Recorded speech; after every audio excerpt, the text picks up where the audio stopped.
नमस्कार, मैं हूं अनुराग चड्ढा। इनसाइड विद अनुराग में आपका स्वागत है। दोस्तों, उत्तर प्रदेश के 75 जिलों में से 40 जिले ऐसे हैं जिनका मौजूदा मंत्रिमंडल में शून्य प्रतिनिधित्व है, यानी प्रदेश के आधे से अधिक हिस्से का सत्ता के शीर्ष पर कोई मंत्री ही नहीं है।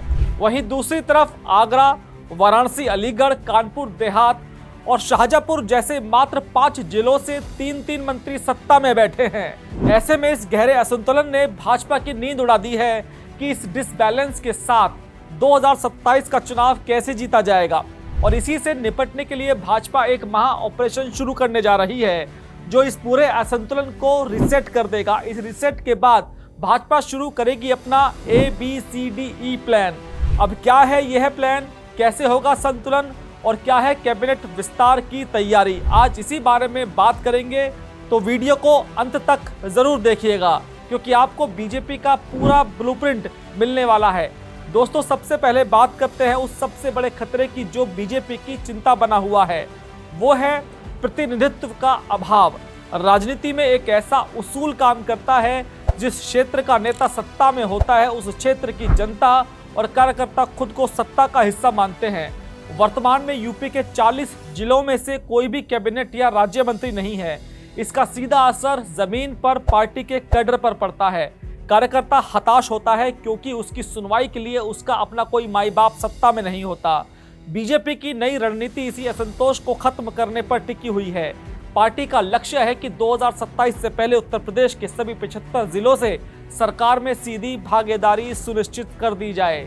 अब सवाल यह है कि क्या हर जिले से कैबिनेट मंत्री बनाया जा सकता है? संवैधानिक रूप से यह संभव नहीं है क्योंकि कैबिनेट का आकार सीमित होता है और वर्तमान में योगी कैबिनेट में सिर्फ 6 मंत्री पद खाली हैं। यहाँ पर बीजेपी का प्लान बी काम आता है। इन 6 पदों पर नए और मजबूत चेहरों को जगह दी जाएगी और साथ ही आधा दर्जन मौजूदा मंत्रियों के विभागों में बड़ा फेरबदल किया जाएगा। लेकिन सवाल फिर जस का तस है कि 75 जिलों का कोटा कैसे पूरा होगा। इसका जवाब है दर्जा प्राप्त मंत्री और आयोगों, बोर्डों की नियुक्तियां। दरअसल मंत्रिमंडल विस्तार सिर्फ एक झांकी है। असली खेल उन निगमों और बोर्डों में होना है जो लंबे समय से खाली पड़े हुए हैं। उत्तर प्रदेश में 12 प्रमुख आयोग और निगम हैं जिनमें अध्यक्ष, उपाध्यक्ष और सदस्यों के सैकड़ों पद पिछले कई महीनों और कुछ मामलों में तो सालों से आंतरिक खींचतान के कारण खाली पड़े हुए हैं। सूत्रों की माने तो केंद्रीय नेतृत्व ने सख्त निर्देश दिया है कि अप्रैल के मध्य इन सभी पदों को हर हाल में भर दिया जाए, क्योंकि जब किसी क्षेत्रीय नेता को किसी निगम का अध्यक्ष या उपाध्यक्ष बनाया जाता है तो उसे राज्य मंत्री या दर्जा प्राप्त मंत्री का रुतबा मिलता है और सदस्यों को भी अच्छी खासी सरकारी सुविधाएं मिल जाती हैं। इनके पास लाल बत्ती तो नहीं होती, लेकिन गाड़ी, सुरक्षा, दफ्तर और प्रभाव पूरा होता है। जिस जिले से कोई मंत्री ही नहीं बन पाया, वहां के कद्दावर जातीय नेताओं को इन आयोगों में बिठाया जा सकता है। इससे 2 फायदे होंगे। पहला, जो नेता टिकट कटने या मंत्री ना बनने के कारण नाराज थे, उनका समायोजन मुख्य धारा में हो जाएगा और भीतर घात का खतरा टल जाएगा। दूसरा, उस जिले के आम कार्यकर्ताओं में एक नया जोश भर जाएगा। बड़े फेरबदल से जो नाराजगी पैदा होती है, उसे इन छोटे मोटे लेकिन बेहद प्रभावशाली समायोजनों से बैलेंस किए जाने की प्लानिंग भाजपा ने तैयार की है। अब आते हैं सबसे अहम पहलू पर, जातीय समीकरण। 2024 के लोकसभा चुनाव ने बीजेपी को एक कड़ा सबक दिया है। पार्टी को समझ आ गया है कि सिर्फ राम मंदिर या राष्ट्रीय मुद्दों के सहारे यूपी का चुनाव नहीं जीता जा सकता। जातियों की माइक्रो इंजीनियरिंग करनी ही पड़ेगी। इसलिए बीजेपी अब पूरी तरह से अपने 2014 और 2017 वाले फॉर्मूले पर लौट रही है। सूत्रों की माने तो पूरी नियुक्तियों और मंत्रिमंडल विस्तार का गणित 3 धुरियों के इर्द गिर्द बुना जा रहा है। पहला, अगड़ा वर्ग जो बीजेपी का बेस है। दूसरा, गैर यादव पिछड़ा वर्ग और तीसरा, गैर जाटव अनुसूचित जाति। विपक्ष की देखें तो उनके पास एक ठोस वोट बैंक है, यादव और मुस्लिम का। बीजेपी की नज़र इसके अलावा बची हुई हर उस जाति पर ज़्यादा है जो छोटी संख्या में तो है लेकिन मिलकर एक बड़ा वोट बैंक का चंक बनाती है। उदाहरण के तौर पर साध्वी निरंजन ज्योति को हाल ही में राष्ट्रीय पिछड़ा वर्ग आयोग का अध्यक्ष बनाया गया।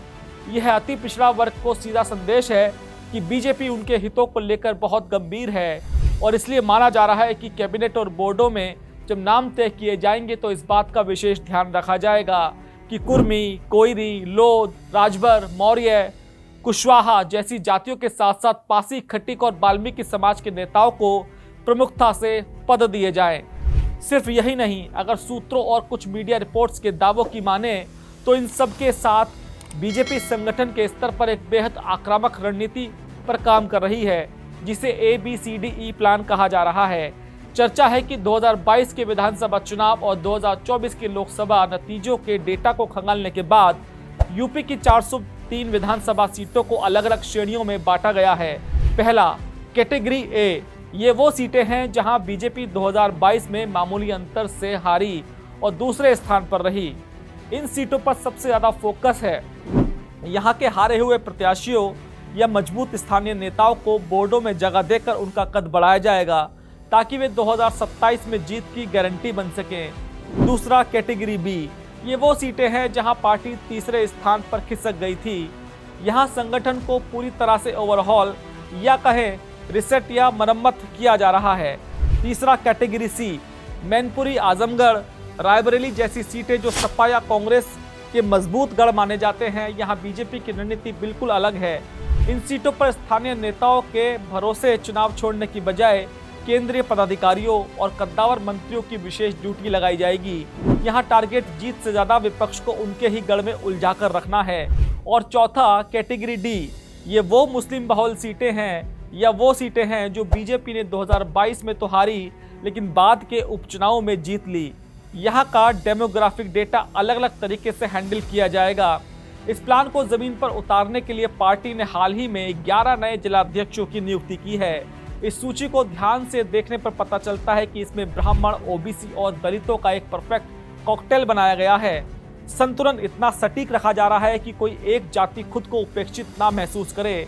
अगर बीजेपी की हालिया मीटिंग और रणनीतियों पर गौर करें तो मुख्यमंत्री योगी आदित्यनाथ के साथ संघ के बड़े पदाधिकारियों और पार्टी के वरिष्ठ नेताओं की लगातार बैठकें हो रही हैं।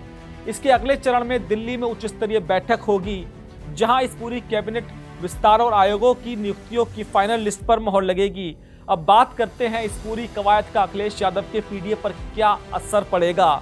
सपा का पूरा खेल इस बात पर टिका है कि अगर पिछड़ा और दलित एक साथ आ गए तो बीजेपी सत्ता से बेदखल हो जाएगी, लेकिन बीजेपी की यह माइक्रो अपॉइंटमेंट स्ट्रैटेजी सीधे इसी पीडीए फॉर्मूले को भेदने का काम कर रही है।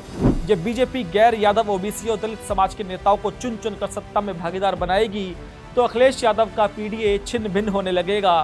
विपक्ष सिर्फ वादे कर सकता है, लेकिन सत्ताधारी दल के पास पद और पावर बांटने का विशेष अधिकार होता है। बीजेपी इसी पावर का इस्तेमाल करने जा रही है। जब किसी छोटे जिले के पासी या मौर्य नेता को सरकार में मंत्री का दर्जा मिलेगा तो वह अपने पूरे समाज का वोट बीजेपी की तरफ मोड़ने की ताकत रखेगा। विपक्ष के पास इस पावर शेयरिंग का कोई तुरंत जवाब नहीं है। बीजेपी यह भलीभांति जानती है कि उत्तर प्रदेश का 2027 का चुनाव सिर्फ एक राज्य का चुनाव नहीं है, यह 2029 के लोकसभा चुनाव का प्रवेश द्वार है। केंद्र को फतह करने के लिए पहले यूपी फतह करना जरूरी है, इसलिए शीर्ष नेतृत्व कोई भी रिस्क लेने के मूड में नहीं है। 40 जिलों में प्रतिनिधित्व का सूखा खत्म करना, 12 प्रमुख आयोगों को फुल स्ट्रेंथ पर लाना, ABCDE प्लान के तहत एक एक सीट की घेराबंदी करना और संघ सरकार का ग्राउंड लेवल पर समन्वय, यह सब बताता है कि बीजेपी ने चुनावी मशीनरी का इंजन स्टार्ट कर दिया है। सूत्रों की माने तो पार्टी के अंदर इस बात पर मंथन हो रहा है कि बड़े बदलाव करके आंतरिक कलह मोल लेने से अच्छा है छोटे छोटे पदों का वितरण करके हर वर्ग को और हर क्षेत्र को खुश रखा जाए। अब देखना यह है कि जो यह माइक्रो ऑपरेशन और प्लान ABCDE भाजपा चलाने वाली है उससे सब संतुष्ट होंगे, उससे उन्हें जीत का सुख देखने को मिलेगा या आंतरिक कलह एक बार फिर उजागर होगी। दोस्तों, मेरा ये विश्लेषण आपको कैसा लगा कमेंट बॉक्स में ज़रूर लिखकर बताइएगा। साथ ही साथ मेरे चैनल को सब्सक्राइब करना बिल्कुल मत भूलिएगा। तो दोस्तों, आपसे मुलाकात हुई किसी दूसरी खबर के साथ। नमस्कार।